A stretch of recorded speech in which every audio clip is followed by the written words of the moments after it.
लोकतंत्र की बात वो लोगों के मुंह से बिल्कुल अच्छी नहीं लगती जिनकी दादी जी ने जबरन नसबंदी करवा दी थी लोगों की। एनआरसी, सीएए और यूसीसी आज इस देश की सबसे बड़ी मांग है। सत्येंद्र जैन हो गए, चाहे संजय सिंह हो गए, चाहे मनीष सिसोदिया हो गए, पहले ये लोग स्टेटमेंट पास करते हैं कि मोदी जी में अगर दम है तो हमें पकड़ के दिखाए, हम सबसे ईमानदार आदमी हैं, और एक बार ये पकड़ा के अंदर जाते हैं तो छूटने में इनके बाप दादा सभी याद आ जाते हैं। कोई छूटा? कोई नहीं छूटा। हम सिर्फ सही के लिए लड़ते हैं, गलत को गलत बोलते हैं। कांग्रेसी नहीं है कि जो बोल दिया बोल दिया। देश के युवा राहुल गांधी को वोट देंगे? देंगे आप? नहीं देंगे, बिल्कुल नहीं। देखिए बिल्कुल नहीं। बाबा जी, पप्पू को नहीं, ओनली बाबा जी को वोट मिलेगा। बाबा जी तुम पहले छूटो तो और तुम आओ तो। कौन सा साल चल रहा है? 2024 चल रहा है ना, देखते हैं 2050 तक तुम आते हो कि नहीं।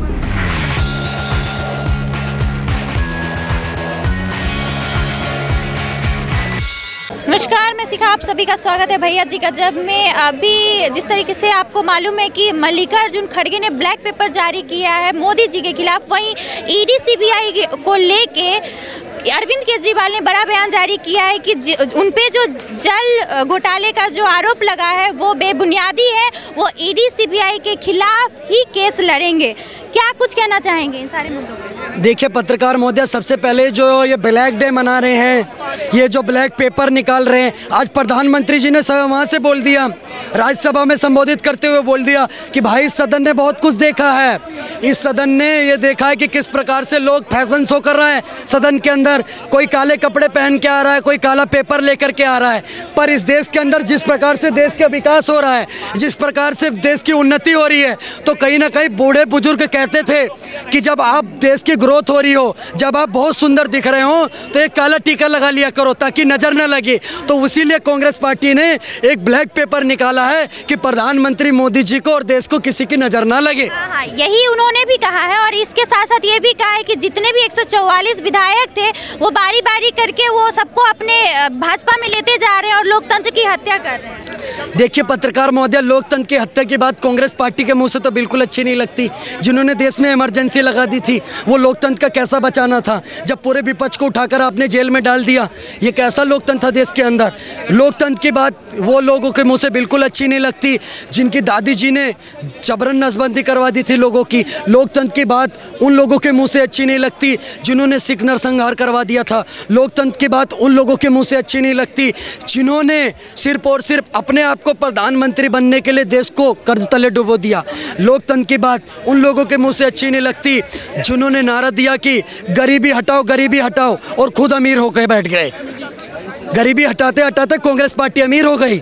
आप एक बात बताइए, दूसरा सवाल आप कह रही हैं, आपने दूसरा सवाल बोला भैया ईडी और सीबीआई को लेकर के। मैडम आपसे एक सवाल पूछना चाहता हूं, अगर आपके चोट सर पर लगी हुई तो हाथ पे बैंडेज लगाओगे क्या?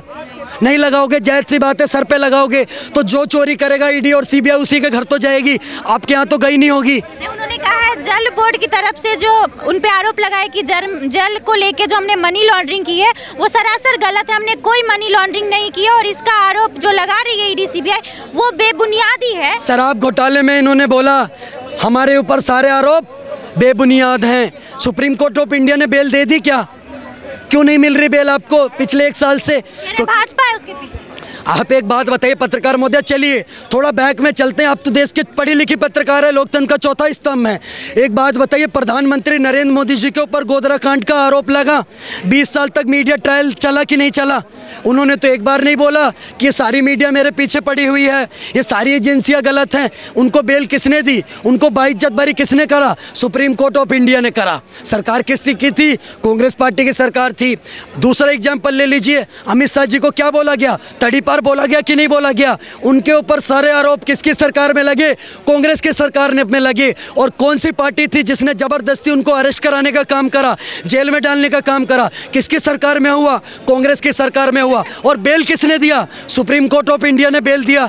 माननीय गृह मंत्री अमित शाह जी को। तो भाई साहब, सुप्रीम कोर्ट ऑफ इंडिया अगर अमित शाह जी को कांग्रेस की सरकार में बेल देती है, मोदी जी को कांग्रेस की सरकार में बेल देती है, बाइज्जत बरी करती है सारे आरोपों से, तो केजरीवाल के बिल्कुल चहीते मंत्री जिनको भगत सिंह बताते हैं उनको जमानत क्यों नहीं मिल रहा? आपने वर्डिक्ट ही नहीं पढ़ा सुप्रीम कोर्ट ऑफ इंडिया का। उन्होंने कहा कि इनके दोस्त के पास से ऐसे सबूत मिले हैं और जिन लोगों को इन्होंने शराब नीति के तहत फायदा पहुंचाया वो लोग भी कह रहे हैं हमने इनको पैसे दिए हैं, बाकायदा उसकी ट्रांजैक्शन है। केजरीवाल साहब का दोस्त करके बोल रहा है, उसके बाद आप उनको डिफेंड कर रही हैं। एक सवाल और, अभी सुप्रीम कोर्ट ने बोला है कि मेयर चुनाव जो हुए थे उसको लेके, जो वो मेयर चुनाव में जो बैठे हुए थे वो चोर है और उन्होंने गलत किया, इसको लेके सुप्रीम कोर्ट ने भी बोला है कि ये गलत किया है, इसमें घोटाले हुई है, ये लोकतंत्र का हत्या है, इसको क्या कहेगा? देखिए पत्रकार महोदय, देश के अंदर लोकतंत्र की हत्या तब भी होती है जो मेयर का सुप्रीम कोर्ट ने बोला। हाँ, मैं आपको बोलूं, सुप्रीम कोर्ट ऑफ इंडिया ने यह भी बोला पश्चिम बंगाल में रक्त रंजित इतिहास हो गया, 60 लोगों की निर्मम हत्या हो गई पंचायत चुनाव के अंदर। सुप्रीम कोर्ट ऑफ इंडिया ने यह भी बोला कि जो मत की पेटी हैं, ममता बनर्जी के गुंडे डंके की चोट पर बम के सहारे, बंदूक के सहारे मत की पेटी को उठाकर भाग रहे हैं, इसकी वीडियो भी वायरल है। क्या ममता बनर्जी ने पंचायत चुनाव को स्थगित करा? दोबारा करवाया? क्यों नहीं करवाया आपने? मेयर चुनाव पे क्या मैं आपको गलत था या सही? मैं कह रहा हूँ अगर देश के अंदर जब भी लोकतंत्र के साथ ऐसा मजाक होता है वो बिल्कुल गलत है, चाहे किसी भी पार्टी के संयोग में हुआ हो। उसके लिए निर्वाचन आयोग है, वो देखेगा। निर्वाचन आयोग पे भी आरोप लग रहे हैं कि वो एक तरफ का काम करते हैं। देखिए पत्रकार महोदय, मैं बताता हूँ, मीठा मीठा गप गप, कड़वा कड़वा थू थू, नहीं मिला तो अंगूर खट्टे, ये सब बोलते हैं। आपको इस बात को समझनी होगी। इनके लिए तब निर्वाचन आयोग गलत हो जाता है जब ये 3 स्टेटों में चुनाव हार जाते हैं। अगर मैं कहता हूँ भाई साहब, ये लोग क्या बोलते हैं कि भाई साहब ईवीएम हैक हो जाती है, आप बताइए कर्नाटक के अंदर ईवीएम हैक हुई कि नहीं हुई? तेलंगाना में ईवीएम हैक हुई कि नहीं हुई? इसको भी लेके कांग्रेस कहती है। आप पहले मुझे ये बताइए, कर्नाटक के अंदर जीत जाएंगे, ईवीएम में कोई गड़बड़ी नहीं है। तेलंगाना में जीत जाएंगे, ईवीएम में कोई गड़बड़ी नहीं है। हिमाचल में जीत जाएंगे, ईवीएम में कोई गड़बड़ी नहीं है। अगर इनको लगता है ईवीएम में गड़बड़ी है तो तेलंगाना, हिमाचल और कर्नाटक से इस्तीफा दे दें ये लोग, वहाँ दोबारा चुनाव करवा लो। कहते हैं छोटे छोटे राज्य हमें दे देते हैं, खुद बड़े बड़े राज्य रखते हैं। पत्रकार महोदय, कर्नाटक छोटा राज्य है। कर्नाटक उत्तर प्रदेश के नहीं, कर्नाटक छोटा राज्य है। मध्य प्रदेश उत्तर प्रदेश के तो मतलब आप उनकी भाषा बोलेंगे कि अगर चुनाव नहीं, अगर देश की जनता कांग्रेस पार्टी को नहीं पसंद कर रही, राजस्थान की जनता कांग्रेस पार्टी को पसंद नहीं कर रही, छत्तीसगढ़ की जनता कांग्रेस पार्टी को पसंद नहीं कर रही, मध्य प्रदेश की जनता कांग्रेस पार्टी को पसंद नहीं कर रही, उसके बाद जबरदस्ती उनको जाकर के जीत जाना चाहिए। न्याय जोड़ो यात्रा होगी कि नहीं होगी? न्याय जोड़ो यात्रा तो वो निकाले हुए हैं काफी। उन्होंने तो पत्रकार महोदय सुनिए, राहुल गांधी जी अभी देखिए कौन कौन सी यात्रा निकालते हैं। उन्होंने भारत जोड़ो यात्रा निकाली, कहाँ से भारत जोड़ रहे हो भैया? हमें भी बताओ जरा, बांग्लादेश की तरफ से घुमा क्यों नहीं रहे हो? ये भारत के अंदर भारत में रह के भारत कैसे जोड़ रहे हो? इस बात को समझना होगा। और आपके जैसे कुछ लोकतंत्र के चौथे स्तंभ वाले पत्रकार उसको कवर करने पहुंच जाता है कि भारत जोड़ो यात्रा। अरे कैसा भारत जोड़ रहे हैं? तो सब चीज कवर मैं कह रहा हूँ पत्रकार महोदय, पत्रकार देखिए, पत्रकार पे ऐसे मत बोलिए, पत्रकार तो हर चीज कवर करेंगे, वो चाहे राहुल गांधी हो चाहे। कवर करना चाहिए, एक सेकेंड, पत्रकार को कवर करना चाहिए, पर पत्रकार महोदय राहुल गांधी के मुंह पर माइक लगा करके कल आप पूछना कि आप न्याय की बात करते हो, न्याय जोड़ो यात्रा निकाल करके, तो साहू साहब को, कन्हैया लाल को जब गर्दन उतार दी गई आपकी सरकार में, आपकी सरकार ने न्याय क्यों नहीं दिया? जब आपकी सरकार में एनसीआरबी का डाटा है, नेशनल क्राइम रिकॉर्ड ब्यूरो का। अभिषेक ठाकुर आपके चैनल पर ऐसे नहीं बोल रहा, राजस्थान बलात्कार में, महिला उत्पीड़न में पहले नंबर पर आ जाता है। और राजस्थान का मंत्री क्या कहता है? ये मर्दों का प्रदेश है। और अशोक गहलोत साहब का बयान है, आपने सुना होगा पत्रकार महोदय, आप भी एक लड़की हैं। अशोक गहलोत कहते हैं कि राजस्थान के अंदर 50% बलात्कार के आरोप झूठे होते हैं, लड़कियां ऐसी लगा देती हैं। क्या कोई लड़की अपनी अस्मिता के साथ समझौता करके झूठा आरोप लगाएगी? और इनकी यहीं तक नहीं रुकते, मैं आपको बता रहा हूँ, मर्दों का प्रदेश है, मतलब राजस्थान में जो बलात्कार नहीं करेगा वो मर्द नहीं है। प्रियंका गांधी तब न्याय देने क्यों नहीं जाती वहाँ पर? दूसरी चीज, तब न्याय देने क्यों नहीं जाते प्रियंका गांधी, जो बोलती लड़की हूँ, लड़ सकती हूँ? मणिपुर के लिए इन्होंने कितना सारा अगड़म बगड़म मचा दिया। राजस्थान की बेटी बिल्कुल मचाना चाहिए। राजस्थान में क्यों अगड़म बगड़म नहीं मचाया आपने? क्या मणिपुर की बेटी बेटी है, राजस्थान की बेटी बेटी नहीं है? बिहार के अंदर एक लड़की का नाक का अनिस्तन काट दिया गया पूनम यादव का, तब अकड़म बकड़म क्यों नहीं जाके मचाया? क्या बिहार की बेटी बेटी नहीं है? पश्चिम बंगाल के तृणमूल कांग्रेस के नेता ममता बनर्जी के खुद की पार्टी के नेता ने एक महिला को नंगे परेड करा दिया पश्चिम बंगाल में, तब क्या वो पश्चिम बंगाल की बेटी बेटी नहीं है?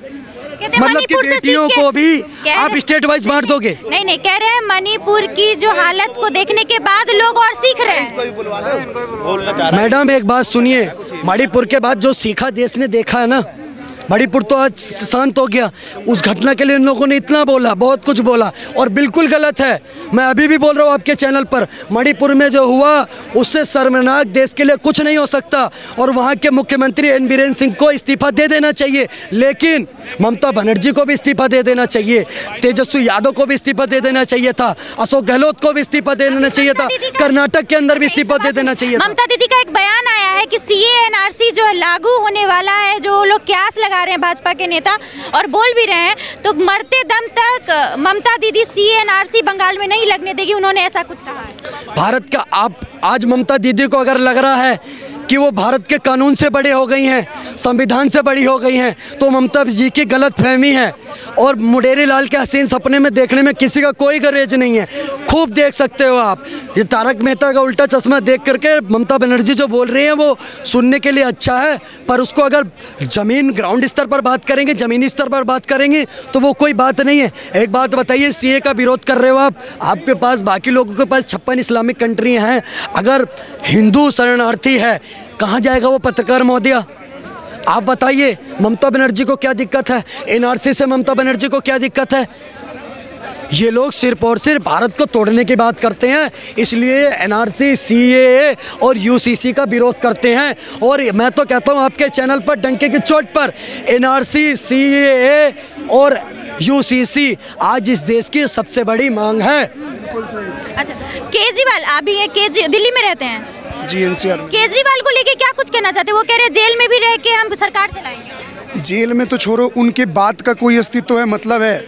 आप पहले जितने भी घोटाले में, चाहे सत्येंद्र जैन हो गए, चाहे संजय सिंह हो गए, चाहे मनीष सिसोदिया हो गए, पहले ये लोग स्टेटमेंट पास करते हैं कि मोदी जी में अगर दम है तो हमें पकड़ के दिखाए, हम सबसे ईमानदार आदमी हैं, और एक बार ये पकड़ा के अंदर जाते हैं तो छूटने में इनके बाप दादा सभी याद आ जाते हैं। कोई छूटा? कोई नहीं छूटा। अभी यहाँ बात चल रहा था, भाई अभिषेक जी बोल रहे थे एक बात की, एनआरसी और सीए पे बात चल रहा था।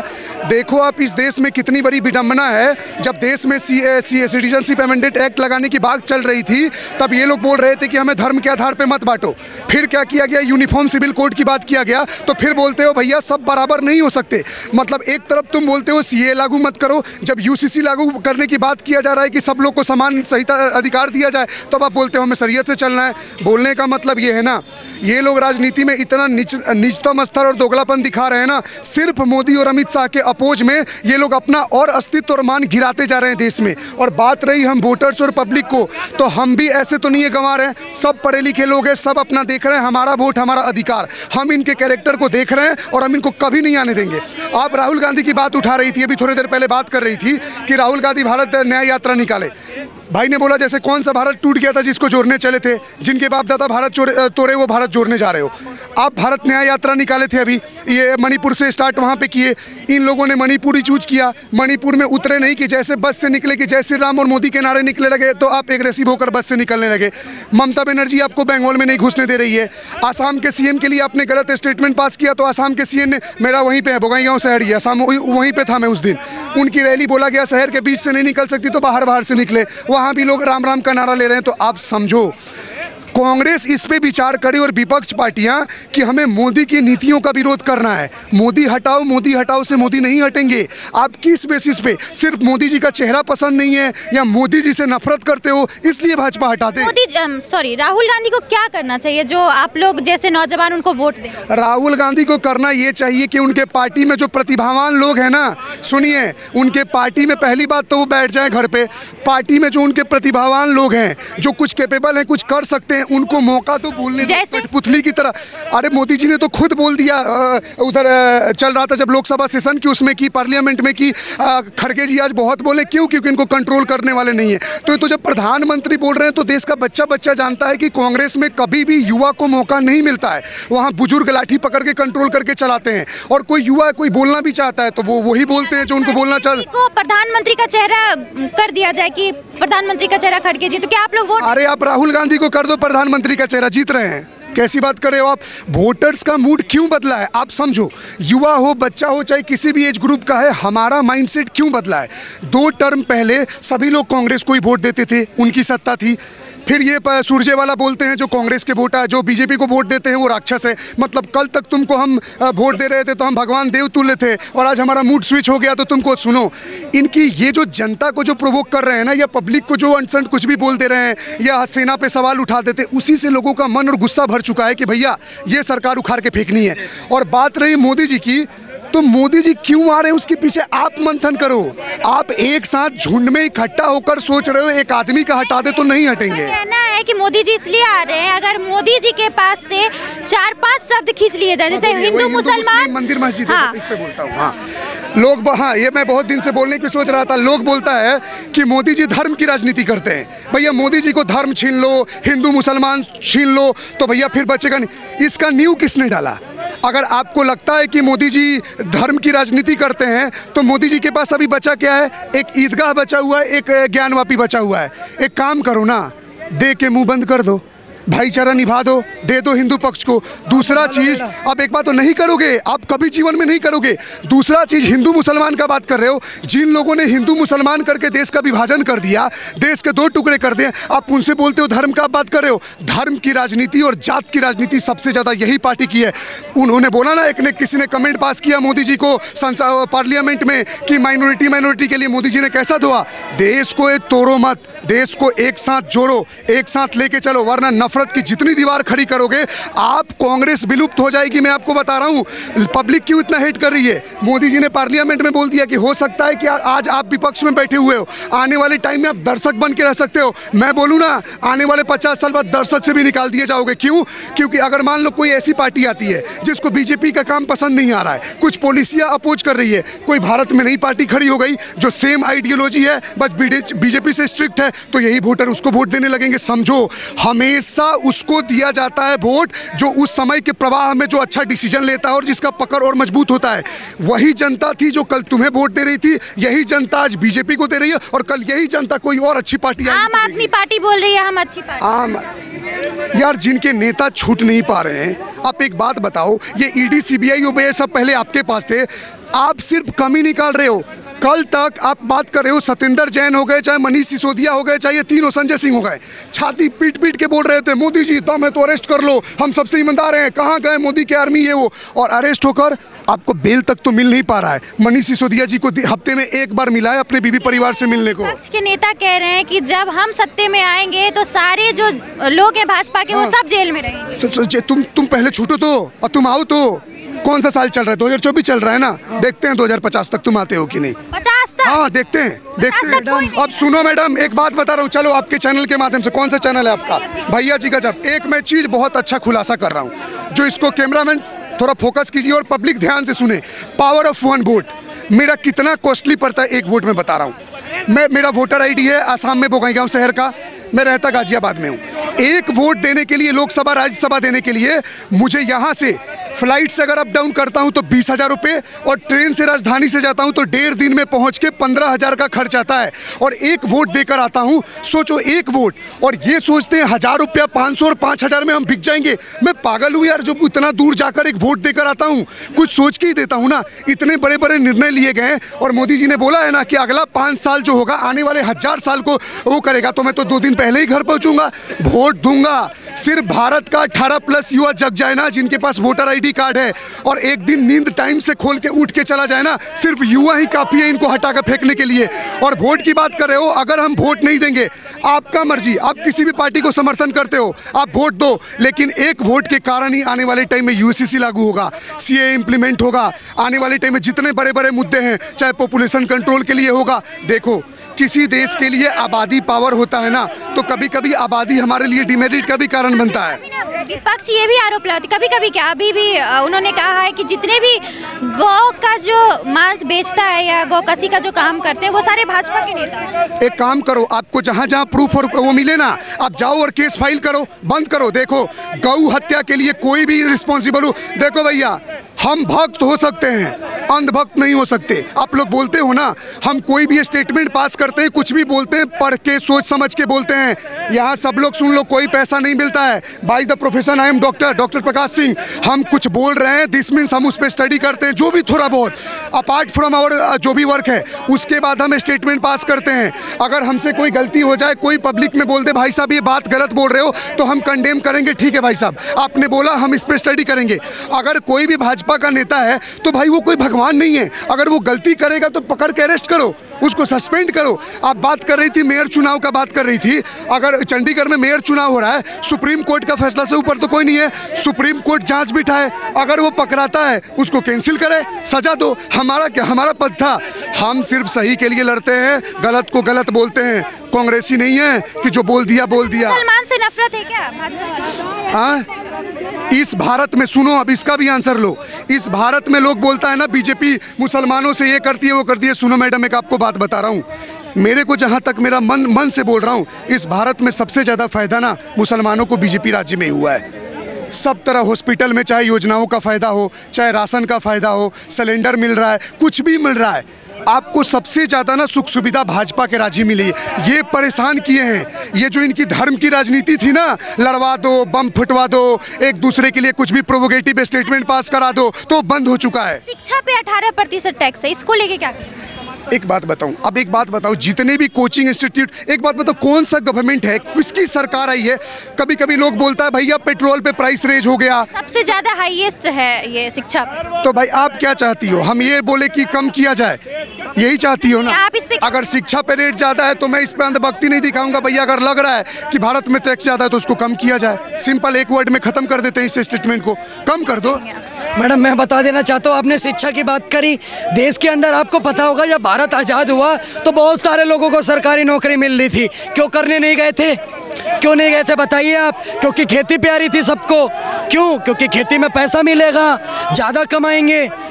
अगर आपको फ्री में कोई भी चीज़ मिलेगी आप उसकी कदर नहीं करोगे, नहीं करोगे, नहीं करोगे। आप बताइए 9वीं 8वीं तक की शिक्षा में कितने रुपए फीस जा रही है? सर्व शिक्षा अभियान सब पढ़े अभी भी चल रहा है भारत के अंदर। ग्रेजुएशन तक की शिक्षा में कितने % की बढ़ोतरी हो गई? कौन विपक्ष का नेता बोल रहा है? एक नाम गिनवाइए। सबसे बड़े अनपढ़ है जो ये बात बोल रहे हैं। दूसरी चीज़, आपने कहा कि धर्म की राजनीति और जाति की राजनीति मोदी जी कर रहे हैं। जाति के आधार पर जातीय जनगणना कौन सी पार्टी कराने के लिए कह रही है देश में? देश का विपक्ष बोल रहा है। प्रधानमंत्री जी ने भाषण देते हुए क्या बोला? मेरी 4 जातियां, महिलाएं, गरीब, नौजवान, किसान। नहीं, उससे पहले उन्होंने कहा था कि मैं जो हूँ, बोला है कि नहीं बोला है? ये भी बोला है, लेकिन ये भी कहा है कि मैं ये ओबीसी से आता हूँ। बिल्कुल, ओबीसी आते हैं वो उनका ठीक है, पर उन्होंने जब जातियों की बात करी, सुनिए मेरी बात पत्रकार महोदया, जब उन्होंने जातियों की बात करी तो उन्होंने कहा भाई मैं जातियां नहीं समझता, मैं किसान, गरीब, महिला और इन सबको अपनी क्या मानता हूँ, जाति मानता हूँ। हम इनके ग्रोथ की बात करते हैं। विपक्ष ने क्या कहा? भैया जाति जनगणना करवा दो। जाति जनगणना करवाने से कितने गरीब गरीबी रेखा से ऊपर आ जाएंगे? आप उनका पहला भाषण नहीं सुने, जब वो पहली बार के लिए चुनाव लड़ रहे थे तो उन्होंने कहा था कि मैं ओबीसी माँ का बेटा हूँ और हमारे जितने भी ओबीसी भाई बहन है वो हमें वोट दीजिए। तो अगर नहीं, एक बात बताइए पत्रकार महोदया, जब ये नवाजवादी पार्टी के नेता मुल्ला मुलायम सिंह ने कार सेवकों पर गोलियां चलवाई थी तो क्या बोला? हमने तो आपके लिए गोलियां चलवा दी, आज से मेरा नाम मुल्ला मुलायम हो गया, इस बात पर मुझे वोट दीजिए। तब भी पूछना चाहिए था आपको। बोला मुल्ला मुलायम सिंह ने अपना नाम मुल्ला मुलायम रख लिया उस घटना के बाद से, और आप कह रहे हैं कब बोला? ये बात बोल रहे हैं आपने, ये कब बोला? दूसरी बात, एक बात बताइए पत्रकार महोदया, जिन लोगों ने आपने कहा कि धर्म की राजनीति क्यों करते हो, मंदिर मस्जिद की राजनीति क्यों करते हो? आप नहीं कराते। सुनिए, आप सुप्रीम कोर्ट ऑफ इंडिया में कपिल सिब्बल नहीं लड़ते कांग्रेस की तरफ से, विपक्ष की तरफ से राम मंदिर के विरोध में केस नहीं लड़ते सुप्रीम कोर्ट ऑफ इंडिया में, नहीं बनता राम मंदिर का मुद्दा।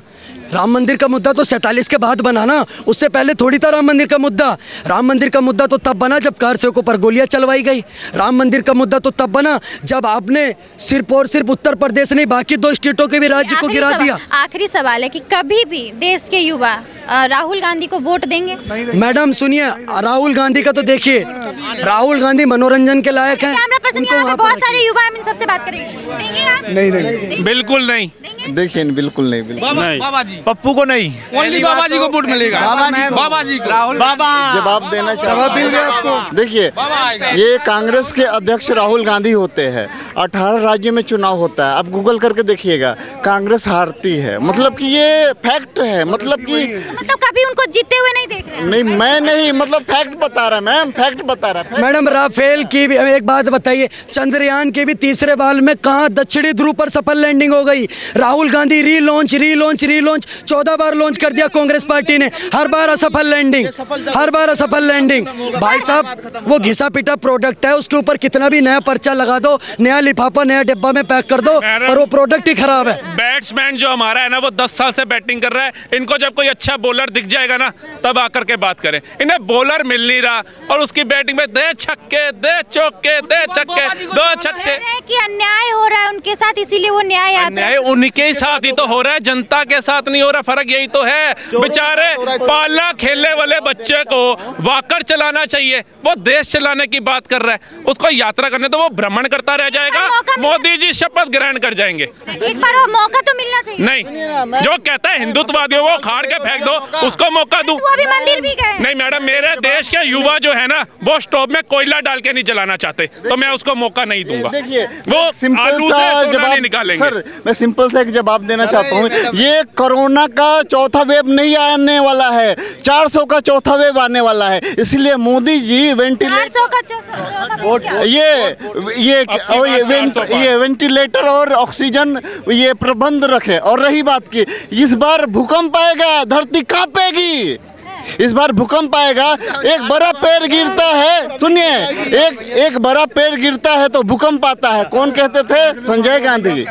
इनका स्टेटमेंट है। अरे क्या कह रहा है? मोदी जी आ रहे हैं और बरमार उन्होंने तो अनाउंस कर दिया संसद में, जो तीसरा टर्म होगा ना, बड़ा खतरनाक होने वाला है। ऐसे ऐसे ऐतिहासिक फैसले लेने वाले हैं कि इतिहास बन जाएगा। और हमें विश्वास है, जो पी चिदम्बरम जी 2014 में बड़े खुश थे, हम 11वीं अर्थव्यवस्था पे आ गए, 2044 तक हम तीसरी पे होंगे। और एक गुजराती ने आकर के 10 सालों के अंदर, 9 सालों के अंदर में 5वीं अर्थव्यवस्था बना दिया। गुजराती पे तो बहुत आरोप लग रहे हैं कि भाई देश का पैसा लूट के चले। अरे गुजराती जैसे बन के दिखाओ। ये अडानी अंबानी जो करते हैं ना, जैसे इन्होंने उद्योगपतियों को भगाया, जैसे इन्होंने हमारे बड़े बड़े डॉक्टरों को भगाया, बड़े बड़े साइंटिस्टों को भगाया, आज अमेरिका की सबसे ज्यादा अर्थव्यवस्था हमारे यहाँ भारतीय डॉक्टर और साइंटिस्ट संभाल रहे हैं। अगर वो आज भारत में होते तो आज भारत कहाँ होता? इन्होंने कहा जाते हो जाओ। देश को इन्होंने क्या किया? आरक्षण वाले बिठा दिए, 60% वाले डॉक्टर जी कम रहे, मर ज्यादा रहे हैं। और इनके इलाज हो रहे हैं। लालू जैसा बंदा, चारा घोटाला, जिसने भैंसों का खाना नहीं छोड़ा, वो पहुंच गया सिंगापुर में ऑपरेशन कराने। बना देता बिहार में एक अच्छा सा हॉस्पिटल। इतना खाया, तेरे सोफे तक मुंह से बोल रहे हैं कि हम 20-20, 25-25 लाख रुपए का है। सागवान से भी महंगी लक्कड़ तूने लगवा ली और बिहार को डुबो दिया। बिहार के बेचारे लोग दर बदर भटक रहे हैं रोज। जी तो अच्छा कर रहे हैं। अरे नीतीश का हाल मैं आपको बता देता हूँ, महबूबा मुफ्ती वाला होने वाला है। श्रीनगर के अंदर उसको समर्थन दिया था भाजपा ने, फिर देखा ये पत्थरबाज आते कहां से हैं, ये आतंकियों को समर्थन देता कौन है? 6 महीने में लात मारी, आज वो गली का कुत्ता ना। कल अमित शाह से मिले नीतीश, मिलने दो, भाजपा से मिलेगा सर। बकरे का जब काटते हैं ना ये ईद में, उसको बड़ा कुछ खिलाते हैं, काजू बादाम ये वो, क्योंकि इनको पता काटने के बाद ये ताकत तो हमारे में आनी है। तो वो नीतीश कुमार को खा बेटा खा, अभी अच्छे से खा, इसके बाद इन्हें रेस्ट करना है और कुछ नहीं करना। वहाँ पे भी देखना होगा। वसुंधरा राजे जी भी सोच के बैठी थी, मैं सीएम होंगी, मैं सीएम होंगी, उन्होंने बिठा दिया। वहाँ भजन पे बैन था, उन्होंने भजन लाल ही बिठा दिया। लोकल लो बात तो उनकी जो सोच है ना, वो हम नहीं सोच सकते, क्योंकि हमारी सोच क्या है? उनके साथ इतने इतने बड़े बड़े एक्सपर्ट चल रहे हैं। अमित शाह भी कह रहे थे और इधर नीतीश जी भी कह रहे थे कि भाई कभी भी अब नीतीश जी को हम शामिल नहीं करेंगे। और नीतीश भी कह रहे थे कि हम अब मर जाएंगे लेकिन उनमें नहीं जाएंगे। अब बस वो मरने वाले हैं, आखिरी इच्छा पूरी करिए, तू आ जा थोड़े दिन के लिए। बहुत खून चूस लिया तूने उनका। जो स्टेट में IAS IPS देती है, उनको भी नहीं तूने बख्शा। तो कम से कम तू मरने वाला है, तेरे को मैं बड़ी अच्छी बड़ी तबीयत वाली इलाज के साथ तू जाइयो, दुनिया से जाइए। बहुत बहुत धन्यवाद। आप की क्या राय है हमारी बातचीत पे अपनी राय जरूर दीजिए। मिलते हैं फिर अगली खबर के साथ। धन्यवाद।